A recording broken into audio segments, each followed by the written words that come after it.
So our next video in the series on MySQL is all about using the in operator as opposed to an equal operator and what the difference is between the two of them.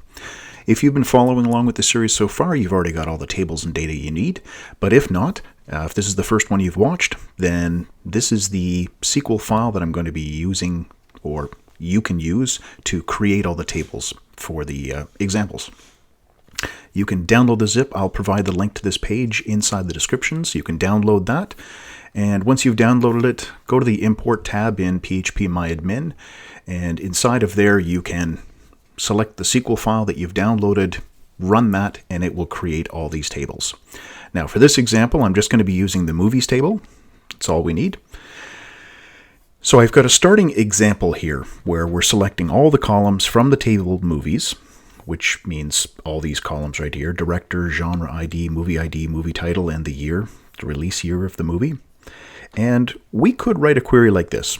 We can say where the movie ID is 1, or it's 3, or it's 5, or it's 12. You can list off as many as you want, but it's kind of like creating an if statement where you have to list off every single possible value that you want. Now, this works. I can run this, and I'm going to get those 4 records. There they are. There's the 4 movie IDs. So I get that data back, but it's a little bit inefficient to write it this way. It's a little bit tedious to write it this way. So that's where the in operator comes in. So I can say movie ID in, and then with a set of parentheses, I'm going to say, okay, yeah, I want number 1, I want number 3, I want number 5, and I want number 12. So I've provided a list of possible values to do this. Click on Go, and there we are. Same result coming back, just using the in operator instead of equals. Now, I can't put an equal sign here. I can't say where movie ID is equal to a list. I will get an error saying, hey, operand should contain 1 column. So it doesn't know what all this is. It's expecting to get one thing back. When you say equal, it's expecting one thing like that. Now, we could do another query here. I can say select, we'll do a genre ID.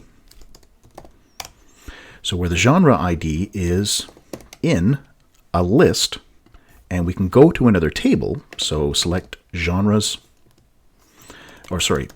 select genre ID from genres. And then if you want to put a filter on there, you can say where the genre title, that's a field inside of that other table. If we take a look down here, where is it? There it is. There's the genres. And inside of here, genre title. This is the one that we're looking at, where genre title is equal to, and I believe sci-fi is the value for that.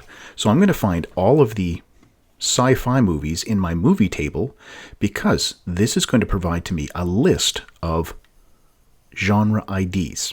Because it's a list, this has to be the in operator. I cannot do this. I can't say equal to that. When I go, oh, sorry. In this case, it did work. I'm not getting the error purely because I get one possible value here. So because this query returned one single value, it means that the equal sign worked.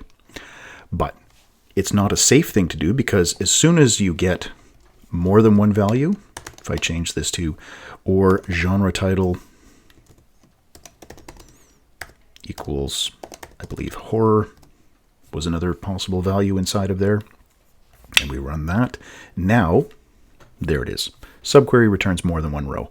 So because I'm getting more than one value, I've got more than one row in this record set, I can no longer use the equal sign.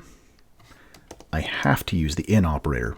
So this is the safe choice. When you're using a subquery, you want to make sure that you've got in, so that if you do get more than one value, or even if you get one value, it's still going to work. We've got one genre ID being provided. That one genre ID will match the one inside of our movies table, and that's what brings back all of these records. Okay, if you have any questions, please feel free to put them in the comments. I will provide a link again to the SQL file so you can download that and install the data that we're using for these examples. And as always, thanks for watching.